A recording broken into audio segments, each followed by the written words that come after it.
Because at the end of the day, obesity is quite literally caused by putting more fuel in your body than your body is burning. That's it.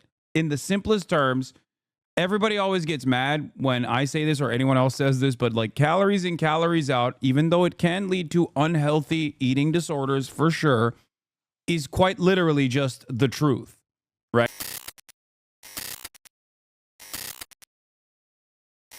But a lot of those physiques are also unachievable without, medicine, the good vaccine, okay? The good vaccine, not the bad one that RFK hates, but the good one that RFK loves.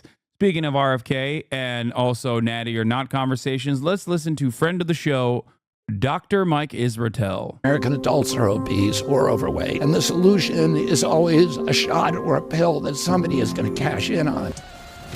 RFK. This is amazing.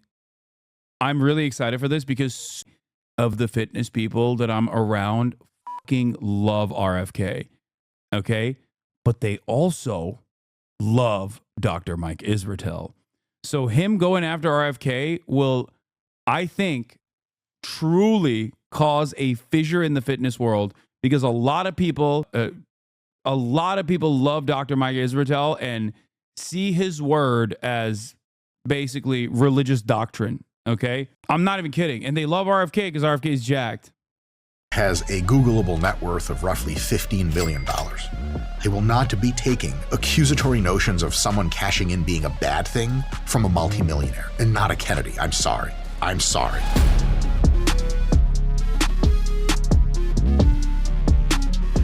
Hey folks, Dr. Mike here for RP Strength. I have been a longtime professor of exercise and sports science, and I am a competitive bodybuilder and Blacky Belt, which is Brazilian for black belt in Brazilian Jiu-Jitsu. Cool. And today I will be reviewing the various health and food and fitness claims and practices of a Mr. Dr. RFK. Because if you're a lawyer, you're a Juris Doctorate. So there you go, Dr. RFK. And he's got all sorts of fun things to say. Some of them are a little wacky, some of them are less wacky, some of them are actually quite good. Let's dive in and see if we can't science the living crap out of this. I've literally never heard someone refer to a lawyer as doctor because they have a JD. That's crazy. Roll camera. Today, I want to talk about the biggest myth of the national obesity epidemic. That's not a thing. I mean, technically, he's not wrong. I just think it's funny, but, Color me excited. Let's see if we align on the myths. The biggest myth is that if you're obese or overweight, it's your fault. Yeah. This is a complex topic. There are 3 groups of factors that are very likely responsible for almost all of obesity. The least impactful factor are things like nutritional education, things like, do you live in a food desert or not? And many other very small ones that people talk about all the time. And that sort of like 20% eats up all of the other small factors. There are 2 big factors that I think account for up to 80% of the entire obesity epidemic. One factor is that some people have a higher than average genetic, mostly food drive.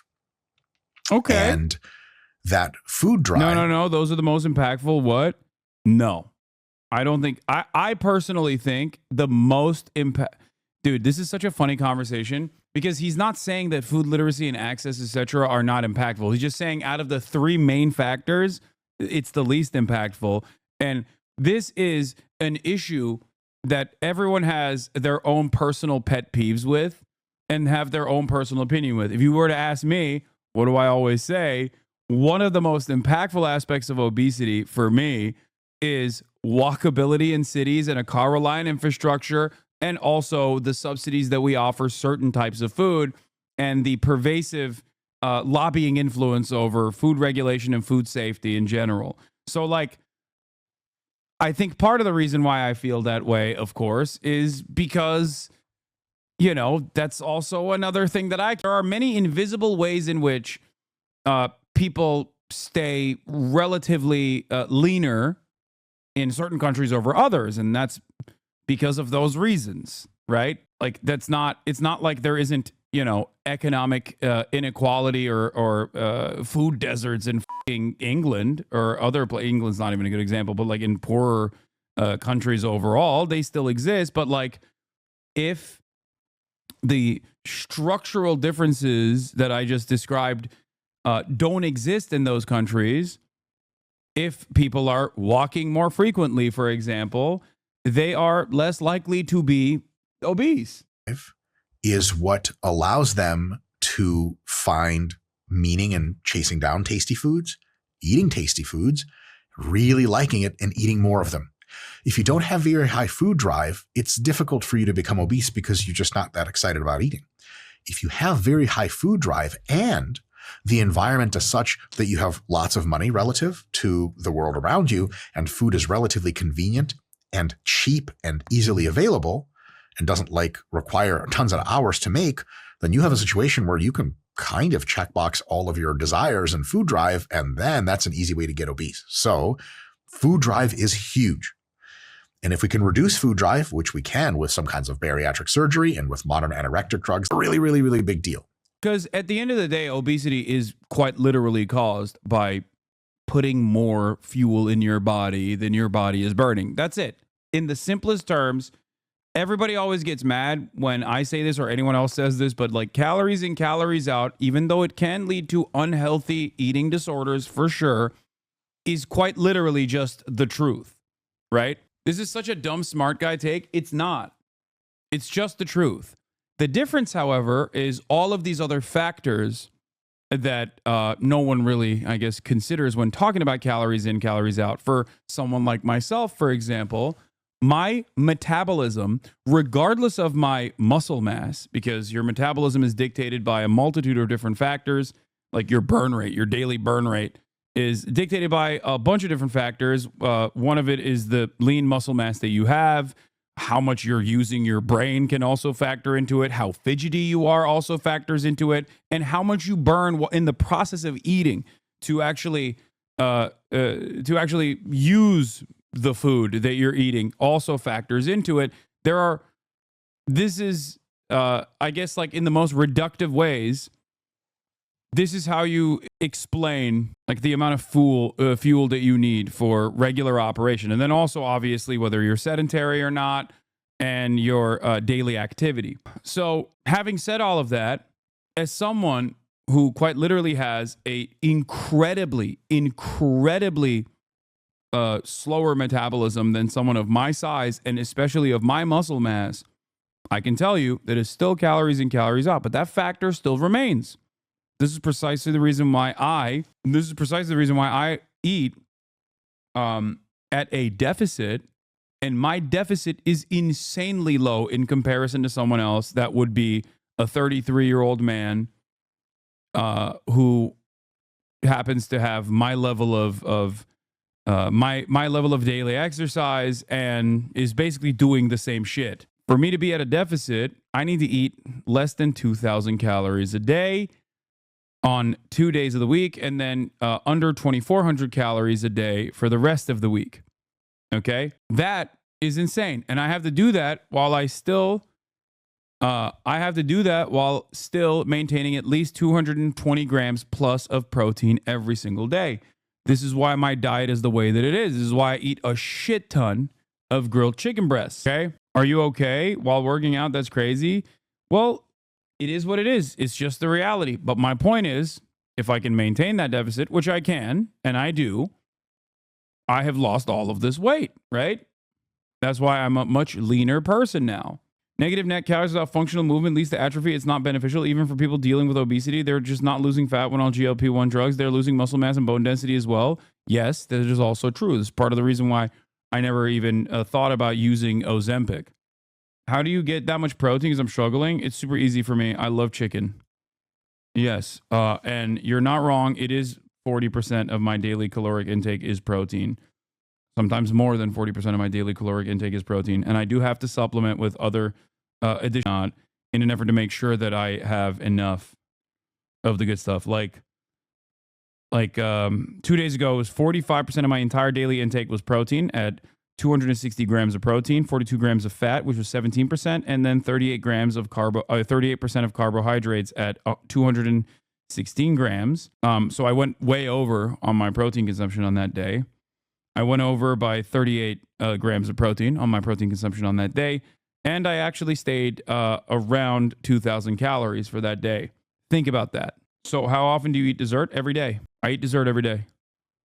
I love dessert. You can do all of this within a incredibly low deficit. I do. Didn't Jeff Nippert say you can't go over your protein? Like there's no limit. Am I wrong? Well, I mean, there's no hard limit. Like there's a bottom. You can't go under a certain level of protein. Everyone's different, but you certainly should not go under a certain level of protein. But if you go way above and beyond, it is what it is. Some days I eat less protein, some days I eat more. So that's why I try to, manage it that way. You can also modulate food drive with food choices, a little bit more difficult to do, but definitely possible. So it's all the rest, food drive, and then conscientiousness is a trait. It's one of the Ocean Big Five personality traits. Everyone has a little bit, a decent amount, or a lot of conscientiousness on average. And conscientiousness is kind of like, how do you think of you and the world around you? Are you more meticulous and careful and organized? Do you plan ahead? Do you care about your health? Are you willing to delay gratification to do that? Okay, I wouldn't say this is the most significant factor contributing to obesity as an epidemic, because it would imply that over the years that like America has become less conscientious, or that their elevated genetic food drive has just increased for some reason, because it's not like America was always as obese as it is now. And I would say that the factors are structural way more than it is like down to the person's individual takes. Not so fun things now, like eat with really good healthy foods you might not want. You want pizza rolls, but you're like, I know that's bad for me, so I'm going to put that off and eat that only occasionally. I'm going to make good choices.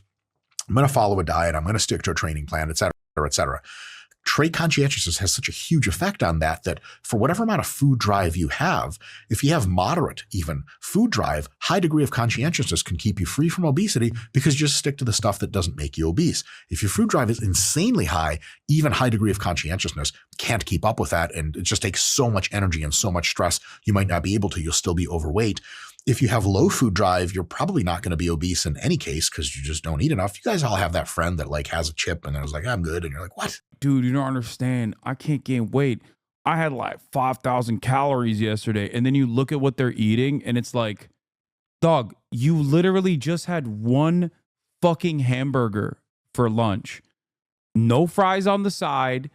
You literally took off half the shit that was in the hamburger. No bacon on the burger, no avocado slice, no egg on the burger. And you're over here like talking about how many calories you're consuming. No fucking milkshake either. Get the fuck out of here, okay? No, you're not eating enough. That's it. You're just not eating enough. You're not eating enough. And I'm jealous, okay? You're not eating enough and I'm jealous. I wish I could fucking stop myself. I wish I could have one chip and be done. I wish I could have... The worst is pizza. The worst is pizza. Motherfuckers who can eat 2 slices of pizza and be done with it, I think you are the devil. I think there is something wrong with you, okay? I'm going to be honest with you. If you can eat 2 slices of pizza and stop eating pizza at that fucking point, I think we are not the same type of organism. We are not living on the same planet. We are not the same type of organism. It's literally fucking cheese and bread, okay? It is the easiest thing to consume. It demands you to eat the entire thing, okay? It's just sitting there. It's going to get cold. Actually, fuck it. It's even good when it's cold, okay? How have they made such an invention? If you are the type of person who's like, no, I'm good, 2 slices and I'm good. If you could stop at 2 slices and not eat the entire fucking pizza, I don't know how you do that, okay? I don't know how you can stop at 2 slices. I'm not even going to bring up the 1 slice people, because I don't even think they're people.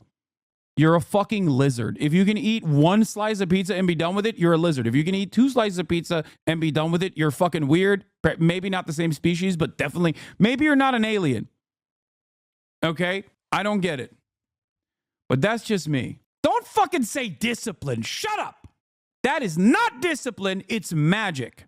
Okay. Anyone that says, oh, it's discipline, shut the fuck up. Okay. That is not discipline. It is an entirely separate thing.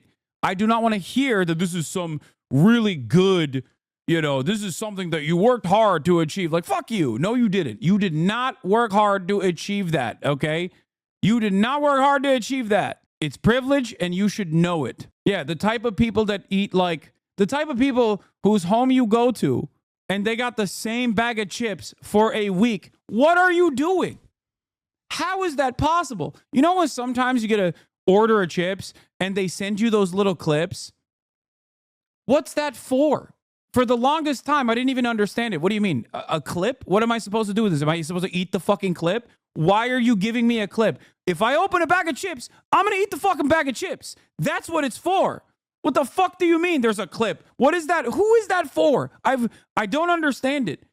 Who is eating a bag of chips not to completion and going, that's enough for me, gotta clip it.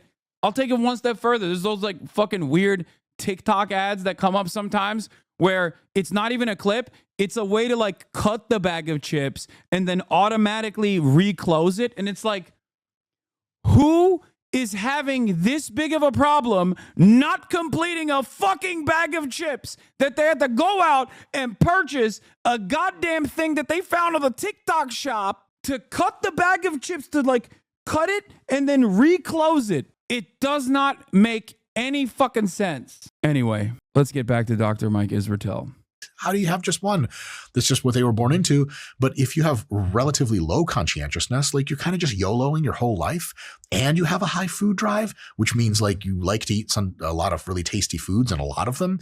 And in our current environment, in the entire modern world, ubiquitously available, convenient, super delicious food that is high in calories, you have low conscientiousness and high food drive, you're almost certainly going to be obese. And that right there describes the entire reason approximately for why anyone of a given person is or isn't obese. It's a combination of some other factors which are important, and then massive contributor of food drive, massive contributor of conscientiousness to modify how you express that food drive. That's really the big thing. And I'll talk about it a little bit. My fiance keeps unfinished bags of chips for 3 to 4 weeks. You don't have a fiance. You have an alien invader. Okay, I'm sorry to break it to you, chatter.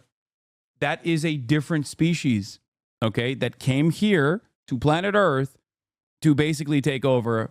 Good luck, okay? Your fiance, your future wife, is not a human being, but a fucking alien. If you can keep a bag of chips for 3 to 4 weeks, I don't think we are living on the same planet, okay? You came from a different planet on a fucking spaceship. That's insane. Bit why obesity used to be, with roughly similar degrees of conscientiousness and similar degrees of food drive, why generations ago obesity was hardly ever a problem. I'll just say it now. It's because over time, people, on average, have gotten so much wealthier, especially poorer people. The bottom fifth of all the poorest Americans in any 5-year time span have been getting wealthier on average compared to all the products and services they could buy.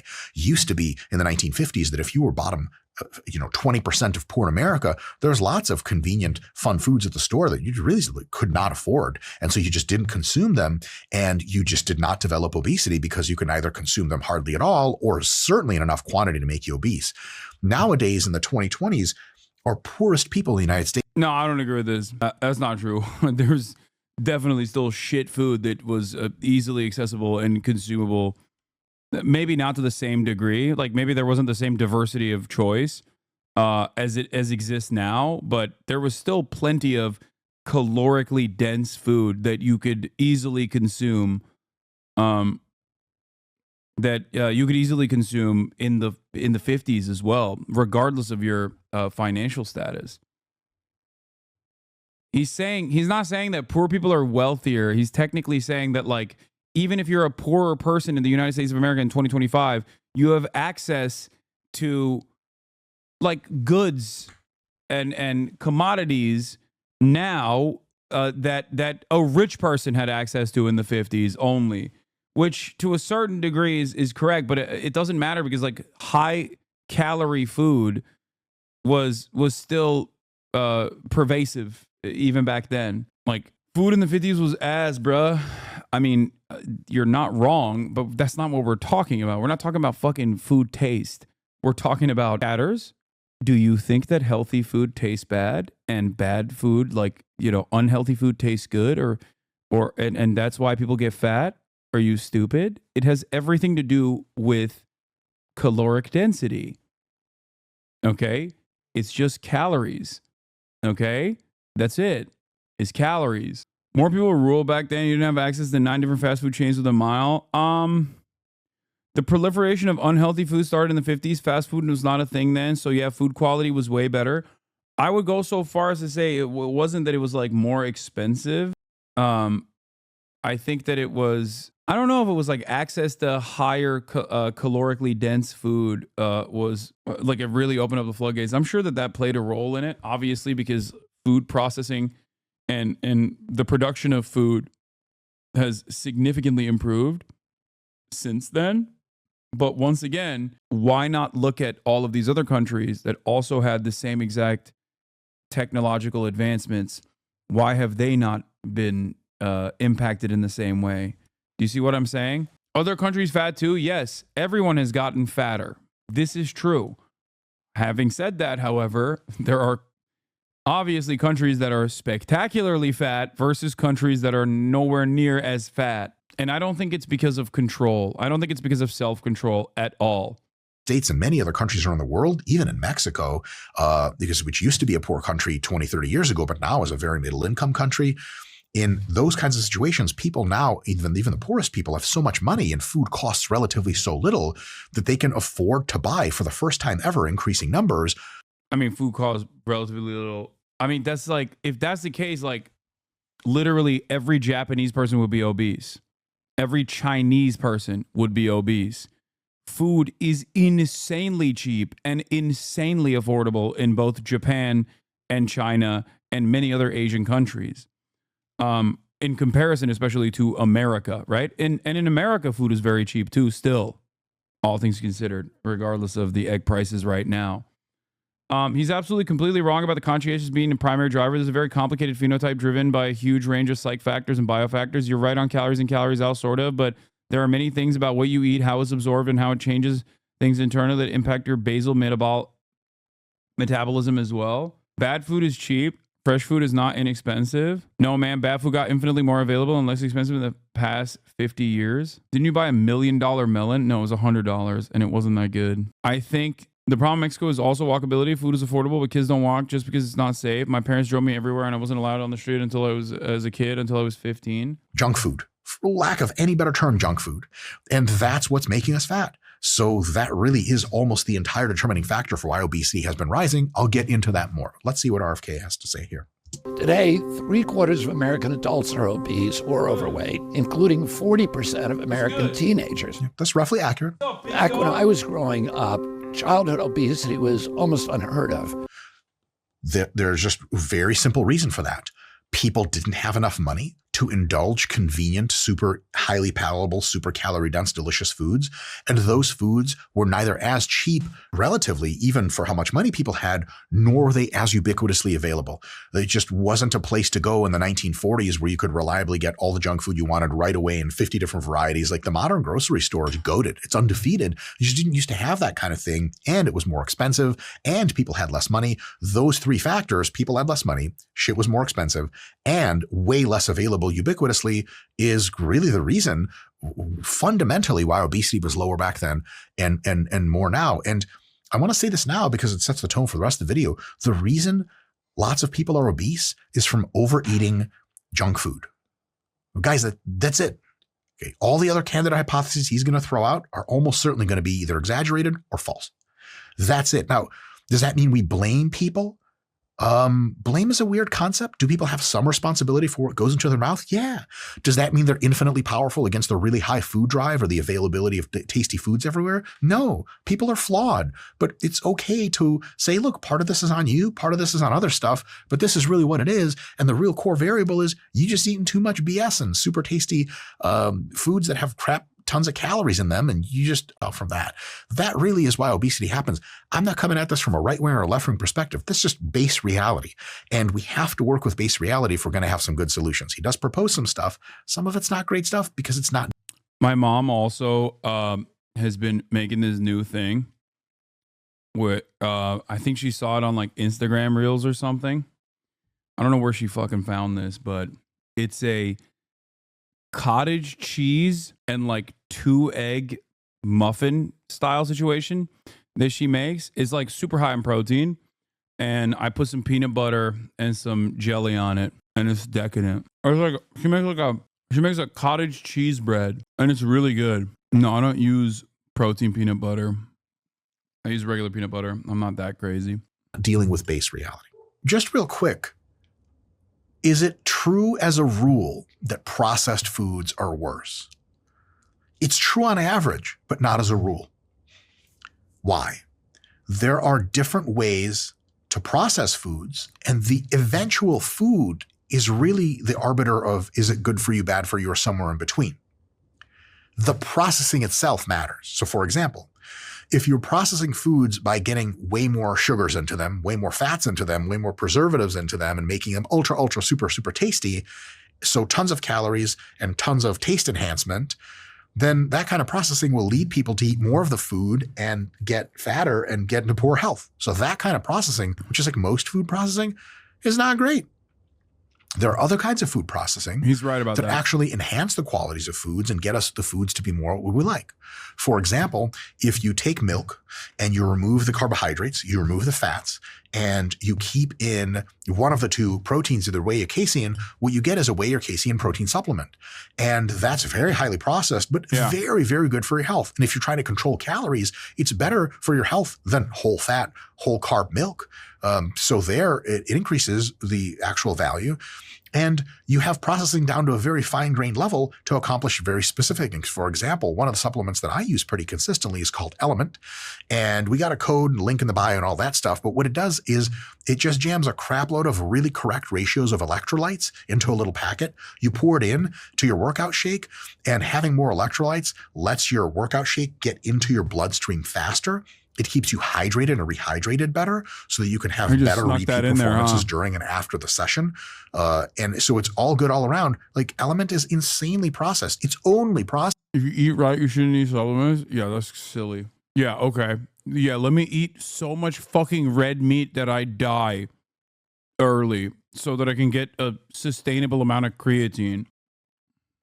No, it don't work that way. What are your subs? I don't take a lot of supplements. I don't even use pre-workout. My pre-workout is a double shot of espresso that I make on the Nespresso machine. Red meat is not inherently unhealthy. It's part of the big picture. What are you talking about?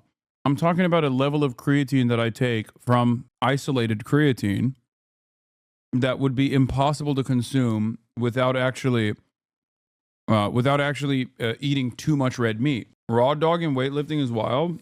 I've been doing it for years, and I do it fasted too for years now. My point is, there are certain supplements that you just need. Okay, especially if you're weightlifting. Other supplements I take are fish oil because I don't eat any seafood, and I need it. And then what else? Like I take like ashwagandha, magnesium. I don't know if they're fucking good or not, but I just take it. Don't really care.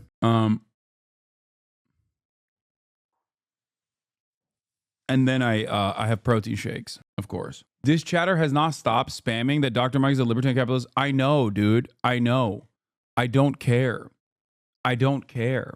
Okay? That every single fucking content creator I watch on this broadcast was supposed to be completely aligned with my worldview. Please. Okay? I got it. I know. I don't care. Please stop. Why are you guys like this? It's so strange. Your desired body type isn't just healthy, though. No, I think my desired body type is pretty healthy. What? What are you talking about? I might look to the likes of Sam Sillick with admiration. That doesn't mean I'm trying to get there. Very clearly, I'm not. It's not like I could achieve that anyway, but I would need definitely some medical enhancement Yeah, my desired body type is just healthy, athletic, have a lot of functional muscle, which I do. I have it. And lower body fat percentage. Yeah. I think they meant that you want more than just pure health. You want a particular aesthetic. Yes. But to be fair, I like that particular aesthetic that I want is healthy, not like an unhealthy aesthetic. Processed. But because it's all the right salts in combination with a few flavorings, it's super at least neutral for your health. And in the context of enhancing sport performance and promoting hydration, it's actually really great. As long as you're not salt sensitive and you don't have a blood pressure issue, you're good to go. So check out Element. That's a really dope thing to check out. But just as an illustration, not all processed foods are bad, but the processing that's not great is if it's making the food super high in calories, super tasty, and you're not controlling yourself. That's how processed food is bad, and that's a totally valid thing. Today, they tell you that you have obesity, like it was some kind of contagious disease. They treat it as if your body malfunctioned, and they give you a shot to control it. Yeah, he's mad about Ozempic, dude. Like, if RFK Jr. makes Ozempic illegal, I am going to lose my fucking mind. Okay? I am perhaps the greatest advocate of Ozempic, Wegovy, and the like outside of people that actually use it. Okay? You cannot be a dude who takes fucking TRT and weird ass fucking peptides and simultaneously act like Ozempic is bad, you fucking animal. It makes me so, it angers me to no end. Okay? Burada. Dur. Bir dakika veriyorum. Evet. Aferin. RFK just said, they'll give you a shot to control it. The thing is that a ton of high palatability, very delicious foods for very cheap, very conveniently, you apply that to people with any given food drive genetically. And the people with a high food drive, they get real fat. People with average food drive, they gain weight, but they don't get super fat, just a little overweight. The people with low food drive, it basically hardly affects them at all or makes them, actually brings them up to a healthier weight because otherwise they would be like morbidly thin. What are we supposed to do about that? Almost everybody knows you're not supposed to be eating junk food. They do it anyway. They don't care. Guys, we have a given. Gotta be real. I brought 3 months of Ozempic in a moment of weakness for my birthday, and I've just left it sitting in my fridge for a series of reasons, primarily because with RFK leading the Department of Health, I don't want to develop a dependency on it and then have to stop cold turkey. What do you mean a moment of weakness? Why is it a moment of weakness? What the fuck are we doing? Why are we demonizing healthcare? Why are we demonizing medicine? It is not a moment of weakness, okay? A problem in America. We do not have a knowledge problem in America. And you don't get addicted to Ozempic, chatter? No, I understand what the chatter is afraid of. If your access to Ozempic is cut after you've been using it, you're fucking cooked. That is not a lie. You will not only bounce back on your weight, but you will gain more weight after stopping it. This is true. My parents told me Ozempic paralyzes your stomach or some shit. Is that fake? No, it's not. Stomach paralysis can happen to some people. What if Denmark stops selling it to the US over Greenland? Okay, don't even joke about that shit, bro. Oh my God. This country is so fucking cooked. We literally have the capacity to combat one of the most major health epidemics in the United States of America, which is obesity, which is tied to so many other health complications as well. And right at the precipice of this medical discovery, okay, this marvel of modern medicine is right there in the periphery. And it's like entering the American marketplace right now. And then Donald Trump's going to come in and fuck it, dude. Oh my God. Fuck you, motherfucker. Why you talk shit about my country, Georgia? We not state, we proud country. We fuck Turkey up. Georgia, F you, X Russia. Georgia wishes it could fuck Russia over to the same degree as Turkey does on a regular basis, okay? Georgia wishes it had half, not even half, a fraction of the smoke that Turkey delivered to Russia. Literally, okay, American chatters, don't listen to what I'm saying, okay? This is not for you. American chatters, European chatters, this is a periphery of the USSR conversation only, okay? Close your ears. You're not hearing what I'm saying right now. Earmuffs, okay? Georgia wishes it had half of the smoke. New favorite chatter, hope he's as funny as Moldovan Mama Liga. Yeah. Moldova is another country that wishes it had. I own home. I live more better than fat Ameripigs. Okay, that part is true. Facts. Say thank you, Stalin. It's true. He is right, though. Georgia mogs America on home ownership rates, which is the only statistic that they're better than America on, it seems. Also, less obesity, too. Less diabetes, at least. Significantly less diabetes. Ozempic and TRT are morally the same if you want to judge change in the physique, but in regards to the harm they inflict, you can compare. TRT can be much better. Ozempic helps obesity, but at what price? What the fuck are you talking about? TRT can be obviously given to people as medication when you have significantly lower levels of testosterone, that it's unhealthy. But in terms of like the average obese person using Ozempic is infinitely better than TRT in that vein. What? Ozempic addresses a health issue. TRT makes you fucking brolic if you have normal levels of T. The fuck? I say this as someone who wants to take testosterone, wants to do testosterone replacement therapy eventually if I get to a degree. What? TRT, if done right, is a life changer. Ozempic in regards to harms is worse. No, it's not. You're absolutely wrong about this. Every drug that you take has side effects. TRT is definitely not rid of any side effects. What the fuck? The apt comparison is between the health impacts of Ozempic and obesity, not Ozempic and TRT. Yeah. Having a pro-steroids anti-Ozempic chatter is crazy. It's not. You're just describing the fucking RFK Jr. constituency. And some of these folks, they just kind of want to eat the normal foods that are around, which a lot of them are super delicious, but not have to super rigidly like spend all of the focus controlling them and dealing with hunger pangs. So for those folks, especially ones that have gotten used to a diet of high palatability foods, you give them the shot, Ozempic, tirzepatide, whatever it is you want to do, and they lose weight. Because now all of a sudden their food drive, their food noise comes down. Yeah, this part, I don't agree with the initial thing that he was talking about with respect to like people's personal choices are the major reason why, you know, obesity is a real problem in America or whatever. But because it is ultimately about food drive, right, which can be impacted by multiple different factors, it is ultimately your capacity to consume food, whether you're an emotional eater or whatever the fuck, right?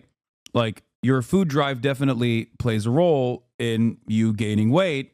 And if GLP-1 agonists are stopping that food drive for one reason or another, yes, it is going to cause you to eat less food, regardless of your financial situation. And yeah, you're gonna lose weight as a part of that process. Substantially, psychologically. It's a real effect. And the shot works better than anything we've ever tried outside of surgery. In a statistical application level, it works better than diet and exercise. Now, ideally, the shot is combined with diet and exercise, and then it's a killer. Yeah. But even by itself, it works better than just diet and exercise because people can sustain it longer, they don't quit as often, and it has really, really big effects. So until we can get a handle on obesity, and we also know that the average side effect profile of semaglutide, tirzepatide, et cetera, versus the risk profile of continuing to be obese is probably like a 99-to-1 trade-off of risk-reward, reward to risk, rather. So if someone's like, well, I don't know, the shot has side effects. Do you know what the side effects of obesity are? Let me list every single disease we know that is caused or potentially bad outcomes with obesity. It's not a controversy. So until and unless we get this major problem of obesity under control, take the shot. You don't have to take the shot, but if it's an option, we as politicians and people of public note and people trying to teach each other science should not be poo-pooing the shot in most cases, because you got a solution for me that's going to work. It is not endocrine disrupting chemicals. It's not most of the other stuff he's going to say in the video. The shot is a straight killer. It works. And it works, guys, because it doesn't touch your conscientiousness. It absolutely touches your food drive. And if it reduces your food drive, it makes you lose weight. That's it. That's it. And a lot of the people judging fatter people for needing the shot, they're just the ones that got lucky and got really good food drive genetics and aren't really tempted to eat a lot of snacks. So the shot works. And until we have something that works better, let's not kibosh the shot. On a trade-off, it works exceptionally, exceptionally well. What they're ignoring is a food supply that's loaded with high fructose corn syrup. High fructose corn syrup is not any more obesogenic than any other kind of sugar that's been studied. Definitely cane sugar and all that other stuff. It has a slightly higher fraction of fructose. You guys just don't understand that there are people who can't easily lose weight through just diet and exercise alone. There are other factors, yes, but at the end of the day, okay, here's the reality, okay? If I lock you in a room and I control everything that you eat, even if you don't fucking move, and I give you less calories during that day in this torture experiment, okay, you are going to lose weight. That is the reality. That's it. That's the reality. You don't have to exercise, not even a little bit, okay? This is true. Having said that, those other factors are obviously incredibly important. And I say this as someone who has lost all of this weight and has gained it back in the past as well during COVID and then lost it again.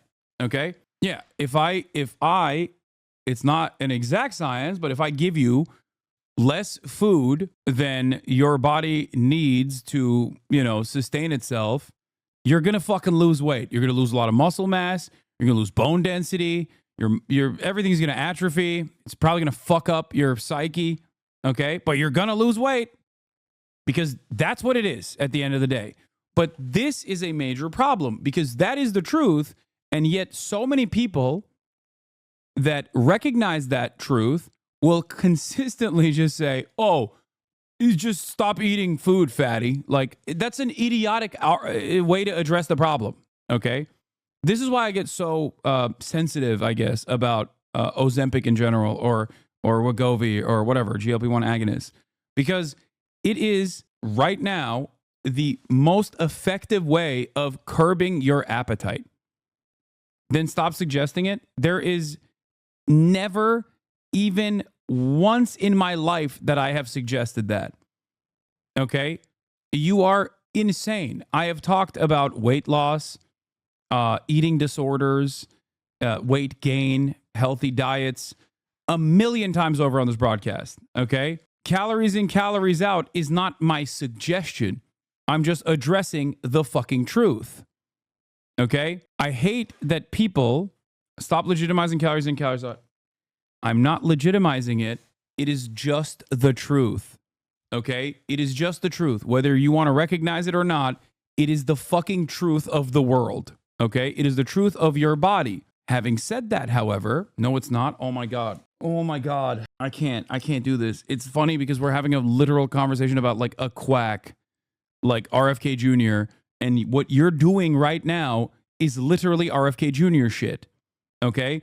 Either you are doing vaccine denialism at this point, okay? You are denying thermodynamics. Stop saying it's oversimplified. It is counterproductive. It's because it's not that simple. And I'm literally addressing why people that say, oh, it's calories in, calories out, stop eating the food, are wrong. As from my own personal experience as well.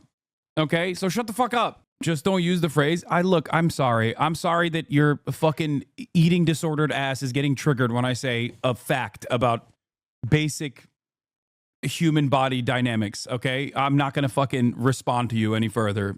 Jesus Christ. Be normal. Holy shit. Calories in, calories out is correct, but the factors that stop people from eating or what kind of choices they're making, or even all of the many different ways in which you actually burn more calories throughout the fucking day through a less sedentary lifestyle, like if you are not living in a car-reliant infrastructure, is, Hasan, you literally have an eating disorder? Okay, sure, I do, okay? All of these other factors are so consequential, which is precisely the reason why America has a unique problem with obesity in comparison to other countries, okay?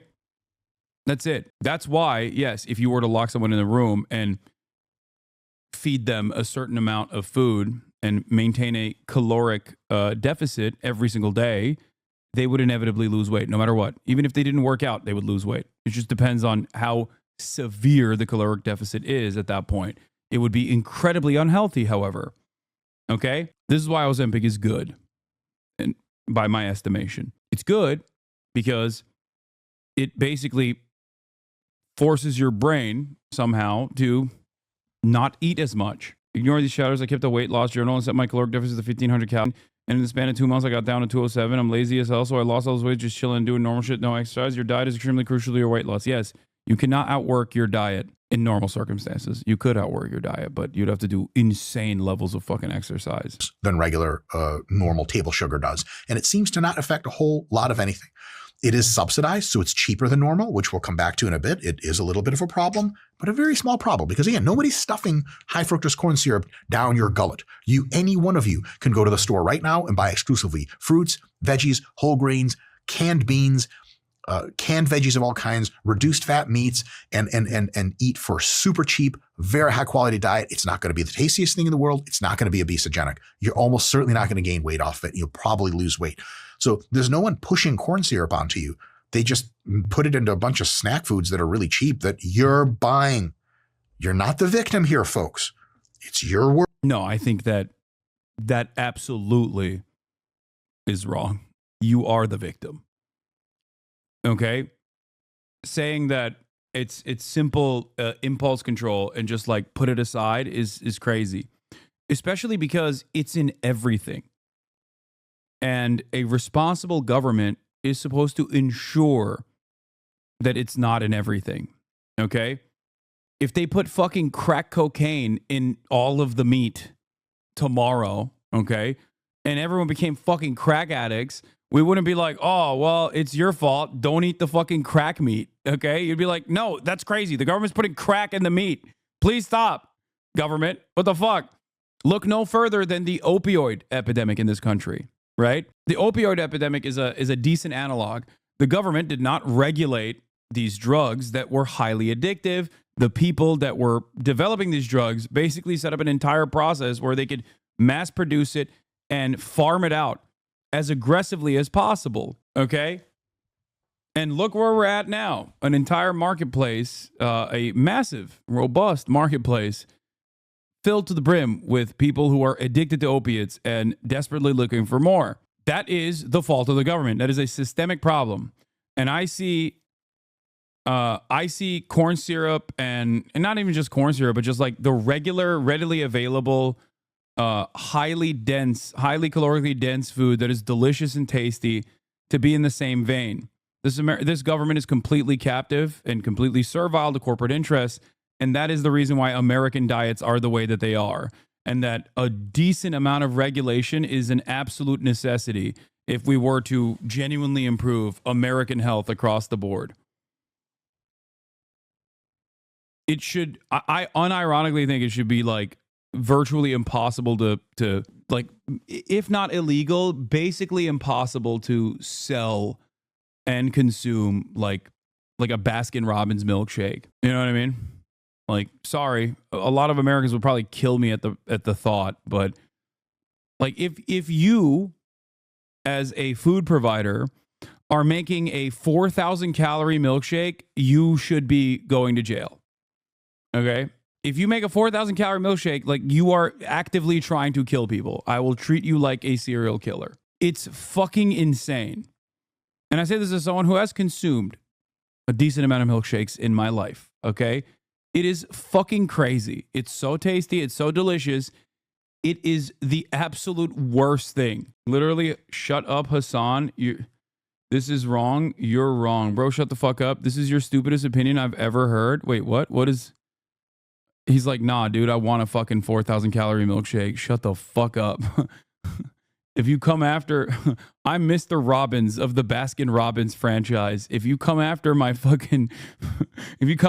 wares, I will kill you. I'm sending a drone strike to your house. Anyway, milkshake defenders, Americans, dude. It's like, don't touch the burger. Americans, when you come after Burger Shake, bad take. That's like banning porn because you personally have an addiction to it. I mean, considering that I don't have these fucking milkshakes at all, and considering that I actually regulate my food intake, I think it would be kind of wrong for me to make this assertion. For me to say like, oh, I can't control myself, so it should be illegal. Don't you think that that's kind of stupid? As you literally know that for a fucking fact that I have a pretty airtight diet.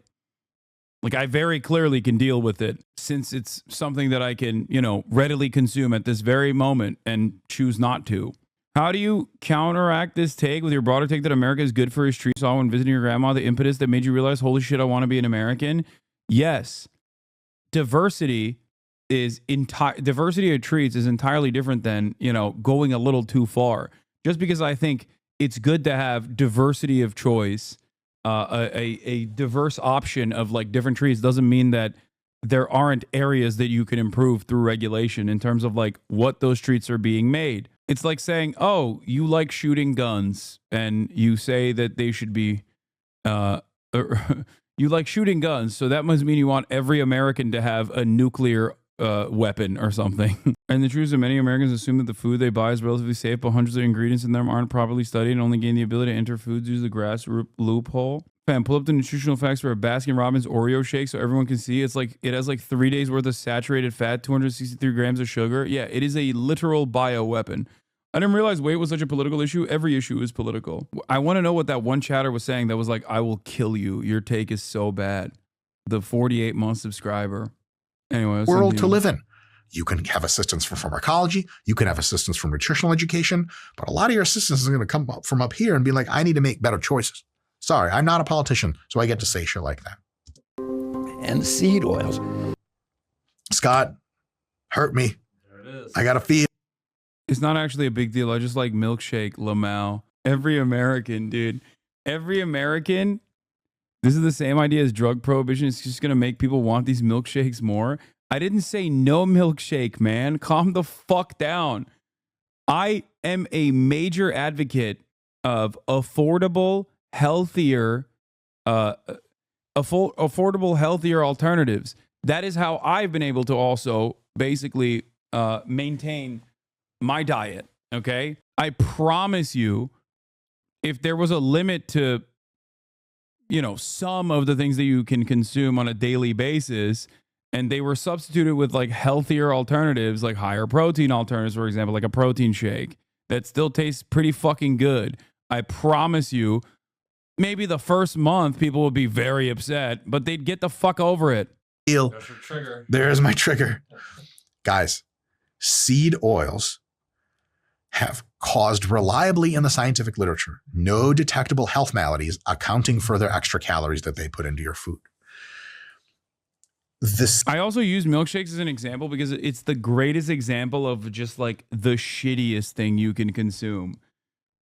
If you want to gain weight, or if you want like the maximum amount of calories with like minimal satiation of hunger, drink a fucking milkshake. Okay? It's just pure sugar and fat. There's a little bit of protein in it too, but it's just mostly sugar and fat. Okay? It is so easy to put down.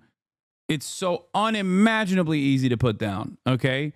And I say this as someone with a massive fucking sweet tooth. You're literally drinking a fucking drink, and that drink has like 1,000 calories in it. It's crazy. Seed oil hypothesis is dead in the water. It's dead in the water. Seed oils cannot be reliably linked to any bad outcome. They just can't. And if you have a group of rigorous studies to send me, dope. If you say, yeah, but all these guys are bought and sold, sweet. Do you have your own independent agency that's going to do very, very objectively transparent research? I would love to see it. So far, all attempts of that have still found absolutely nothing at all to blame it on. And here's the thing, guys, just real talk. Like, let's clear all the knowledge out of our heads super quick. We'll bring it back in a second. Just go like, just on vibes. I want you to do a little experiment with me. If we replaced all of the junk food and mac and cheese and fried eggs and everything people are eating, donuts, ice cream, etc., we took out all the seed oils and we replaced all that with butter and cheese, do you guys think that like all of a sudden the obesity epidemic is gone? I mean, are you kidding me? You're going to see someone like at a restaurant taking... It's different when you're underweight and trying to gain weight. Milkshakes are popular for ED treatment. Yeah, I totally get that. If you're underweight, it's the greatest fucking invention of all time.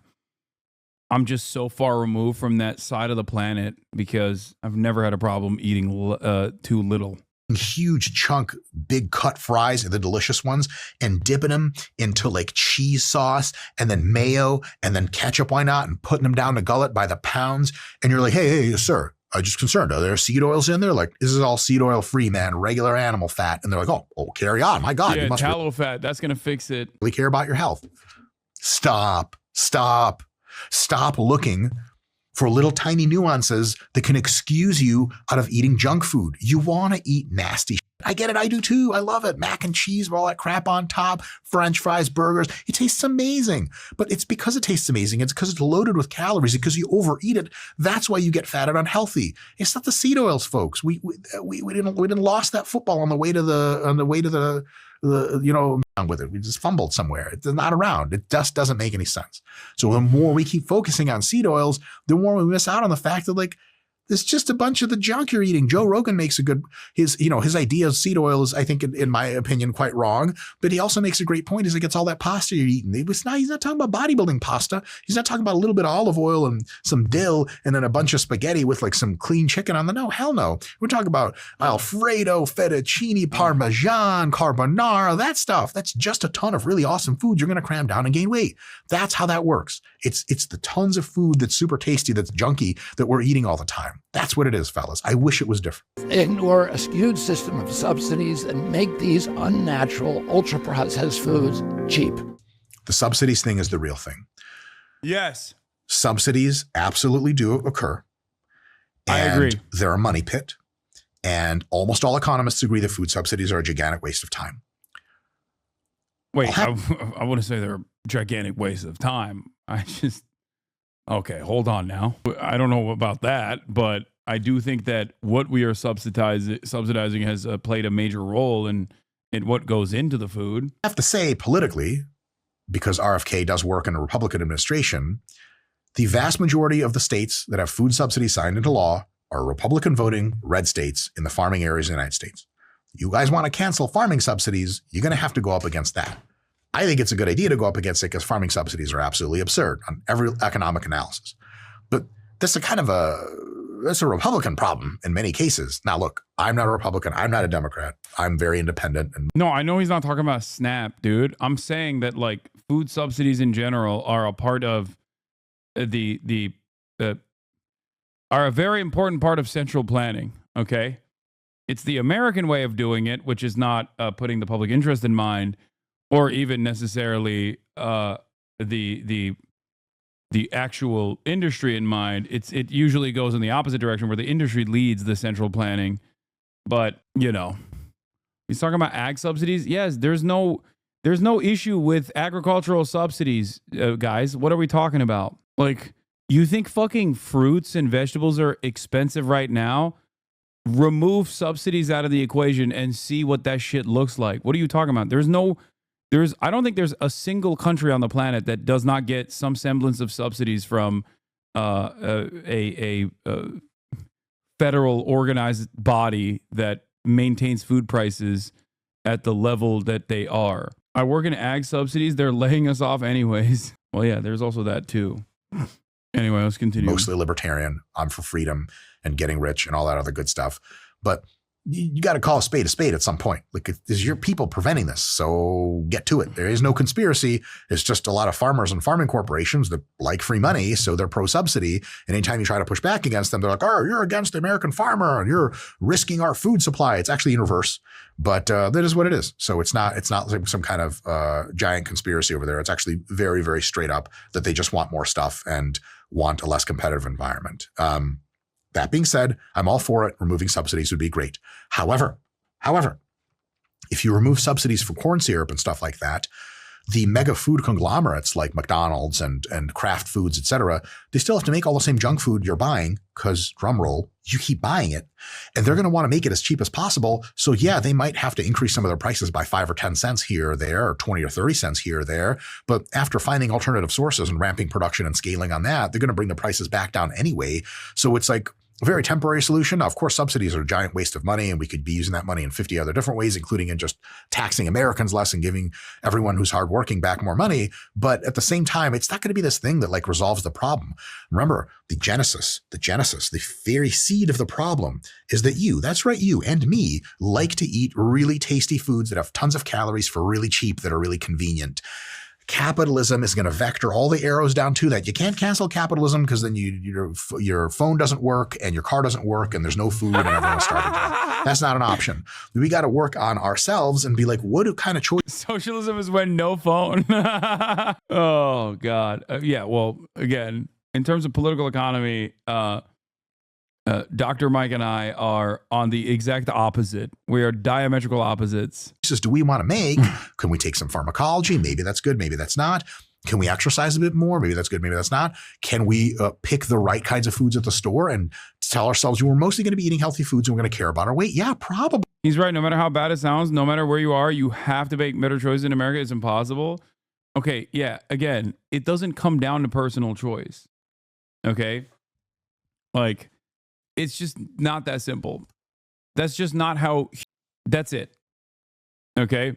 This is why I get mad when people yell at me for saying calories in, calories out and misunderstand the point that I'm making. Because at the end of the day, it's not just like, oh, well, I chose not to eat. Like, that's not how it works. Okay? That's not how this works at all. If that was the case, then there would be no need for government. There would be no need for regulation. There would be no need for rules. Oh, it's just my personal choice. Just make the personal choice to fucking not eat, okay? Or make the personal choice to eat healthier alternatives or, consume less calories every single day. That's ridiculous, okay? That's not how society works. That's not how human beings work. And that's not how the government works. There would be no reason for the government to exist if that was the case. I think that is a more realistic worldview than the way that right-wingers consider socialist to be, okay? I also listen to the public health man. The government needs to regulate the damn density of sugar in drinks and food, not eliminate it. But if you decrease sugar by 1 gram, you change health for thousands. I mean, that is the entire thing with the government, yes. If the government regulated certain aspects of the way food is made, okay, if there were better restrictions, for example, even if it was marginal, it would dramatically improve people's lives, okay? Straight up. Leftists want us to eat turds. The solution to crime is people need to control themselves. Exactly. I think a big chunk of this comes from subsidies at the end of the day, and certainly corn plays a big role in this, okay? And a big part of the process is like what kind of foods are readily available for cheap, and how the healthier alternatives are infinitely more costly. Like the way I eat is unimaginably healthy. Okay, I use a food scale to make sure that I know what my protein intake looks like, what my daily calories look like. Okay, as close as I possibly can get. But I can only do that because I'm a fucking Twitch streamer, and I can also, instead of drinking a milkshake from McDonald's or whatever, go and get like a tasty alternative, a tasty protein shake as an alternative. Okay. That is readily available to me because I have more money. That's it. Bro's a little too quirked up about his diet. I mean, yeah, I am. Having said that, however, I was also able to do this when I was broke too, but it was significantly harder.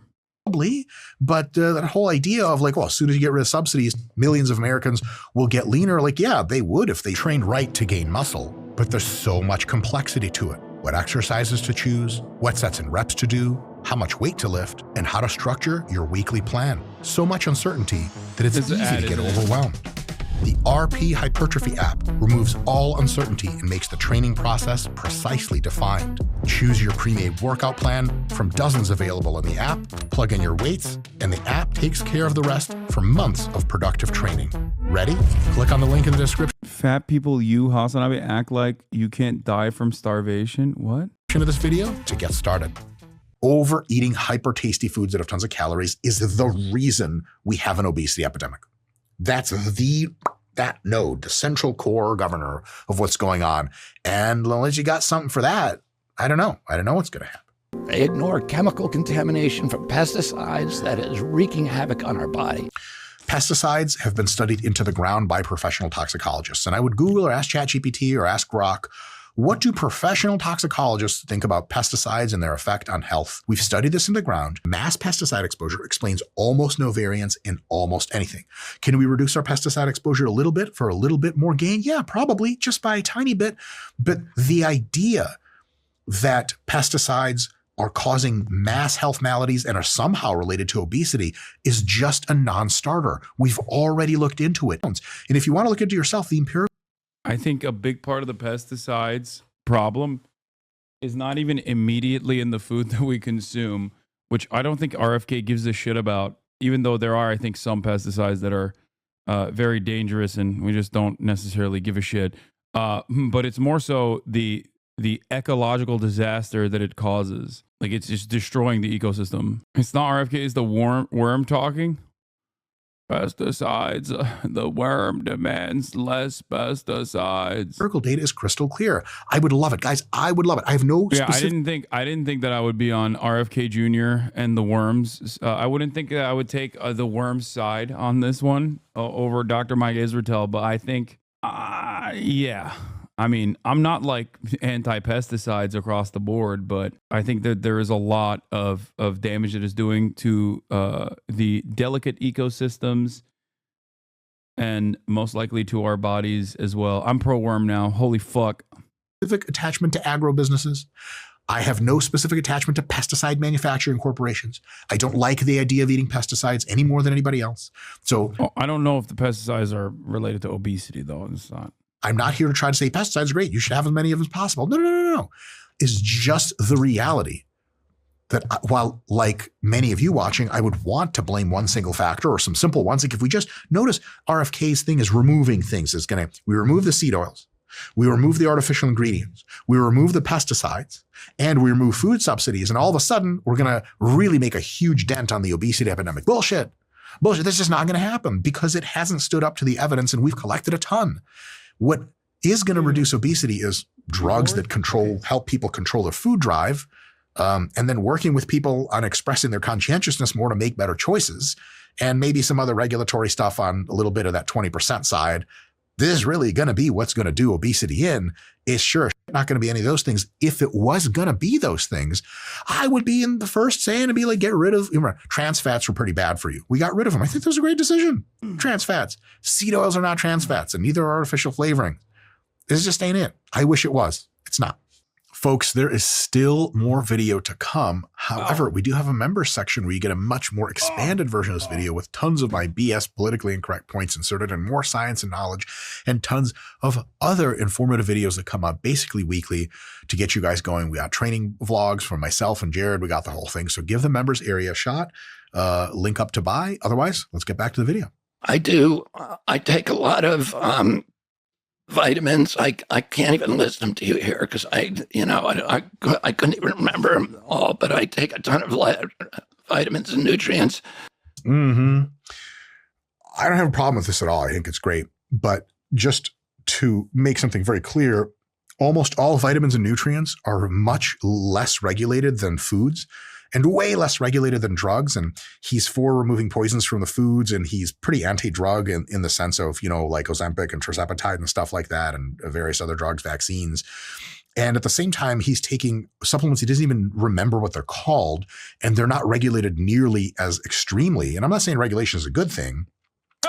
As all the other things he thinks aren't as regulated enough. So it's kind of curious, like why supplements are just chemicals. Guys, they're all just drugs all the way down the line. Your body does not discriminate. It treats everything as a chemical because it's a chemical. So this whole idea of, but I take tons of supplements, but their drugs are bad is nonsense. It's straight up nonsense. Forgive me. I'm on an anti-aging protocol from my doctor that includes testosterone replacement.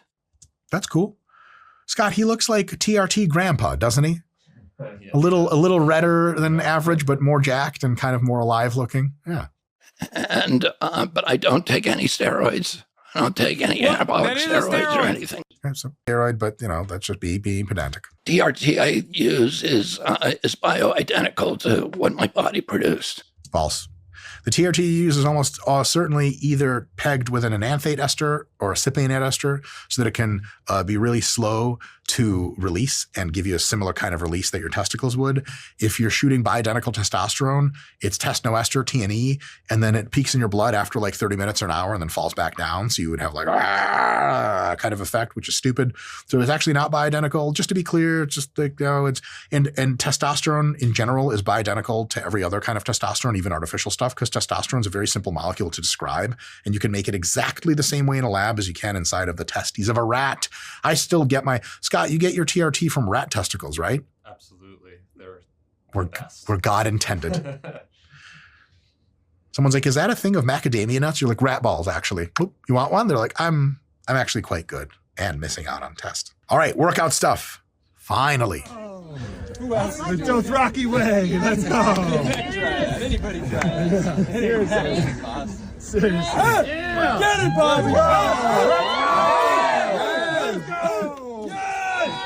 Oh yeah, his name is Robert, so they call him Bobby. What do I think about this? I think that at RFK's age, being able to do pull-ups like this is absolutely ultra impressive and amazing.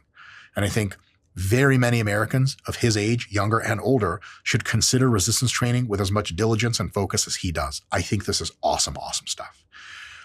To be a pedant exercise scientist, which I am, he's missing the most growth promoting part of pull-ups by stopping short of that deep stretch. So we want to see him go lower and get a full stretch and a pause and then come all the way back up. Even halfway back up, but all the way down is better than the sort of more middle range halfway up stuff he's doing. So pull-up technique gets a C+. There's ways that you can get an A+, no problem. But the fact that he's in there grinding it hard and hanging around other older men that are shirtless. Scott, that guy back there sounds like a little TRT dad fantasy if I've ever seen it myself. So this is all really, really great stuff. Oh, the ultimate arbiter of a man, how much he can incline press for reps. No, that's terrible. Please. RFK. Thank you. Please. This is what has been my biggest gripe with every single fucking fitness. This is going to determine whether Dr. Mike is being honest or not. Every single fitness person I've talked to, okay, content creators and just like normie fitness guys alike, have loved this video. Okay? They love this video. Two things that I cannot stand in this video. One is redeemable, maybe. Pants at the gym. Okay? He's wearing jeans. What the fuck are you doing? But the fact that he's putting up that much weight, that little weight rather, I love incline press. Okay? I think it's great. But the fact that he's putting up that little weight is crazy. Okay? He could be doing a significantly more impressive weight. He looks a lot stronger. He looks a lot stronger than the weight that he's putting up here. And everyone has said like, dude, that's so impressive. That's such an impressive lift. It's not, okay? It's not. For how much muscle mass he has and for how long he's been weightlifting at the age of like 71, okay? A 71-year-old guy that looks like that would be putting up insane numbers. You'd be shocked. Scott, what is that bottom 2 inches there that really hurts people's egos so much? Hates it. I mean, you don't want to be slow down there either. Just get it off as fast as you boom. can. Gotta go. I don't care if my pec's coming with it. I got to get out of here. Yeah, folks, the best way to grow muscle is to go specifically into that bottom 2 inches, bring the bar all the way down to your chest, big stretch for the pecs. And even if you don't want to lock it out all the way, that's way better than doing the lock it all the way like RFK is doing, but not coming quite down. Other than that, his cadence, his control, the amount of weight he's using is very, very good. You see he's got his feet stapled right there to the pad. He's not wobbly. This is a very good technique. He could just use a little bit more motion in the ocean on the weight. I think, yes, you could do more motion, but I also think the weight is like, people glaze the weight for no reason. That is lower weight. That is lower weight than he could do. I don't know why people act like he's putting up an incredible amount of weight. Down. Yeah. Another thing really quick, just to be a dick, mostly for teaching purposes, you guys will see he's pushing it up as hard as he can, but he brings it down fast. That's the opposite of what you want to do for safety and maximum growth. So for safety and maximum growth, you probably want to control the descent a little bit. Then when you touch your chest, then you can explode, and then control your descent a little bit, and then you can explode. He's doing it backwards. I would like to see this reversed. Let's go. Oh, wow. Another one. So he's doing forced reps. Can forced reps help you get a little bit more muscle growth squeezed out of any set? Yeah, totally. They cost your training partner some time. Is it totally fine to like just do a bunch of reps, rack the bar when you're close to fail, rest for 10 seconds, then do a few more reps? Yes. Does that accomplish roughly the same thing as forced reps? Yes. Probably even a little bit more growth. And so just two different ways to skin a cat. Hey, push-ups. So he's going all the way down. He's coming up about halfway or 2/3. This is a really, really good way to do push-ups. If he just controlled that descent a little bit more, this would be an A+. So I call this a B+ push-up, maybe A-. This is really good stuff. You don't have to lock out all the way. It turns out your muscles grow really well if you don't lock out all the way, but you do have to come down as low as you can, and he sure is here. Also, damn, Scott, he's kind of jacked, huh? He's a jacked old man. RFK, and he's got all that power. My God. What am I saying? Am I a young woman who's attracted to older politician men? Yes. That's how I identify. Respect my identity. All right. So RFK's pronouncements on nutrition. So like I give RFK a solid B for fitness. Some good stuff in there, room for improvement, but he's trying. And I think he's a really great role model for older folks. I think the fact that he's doing an anti-aging protocol and that he's doing some TRT and stuff, I think is awesome. Taking some Watching a guy analyze another guy's analyzation of another guy's legit the gayest thing I've ever done in my life. Don't worry. We can go one step further. Yeah, I think he agreed with RFK Jr. more than I thought he would, to be fair. Sipping on my walkable cities do a lot to improve fitness. Oh my God. Go train with RFK, hit him up. Very disappointing video from Mike. Expected better, but I guess he can't go hard considering the backlash some chuds would have. I don't think he's holding back. I think this is just what he believes. So it might be more disappointing for you, I think. I wouldn't say that's great.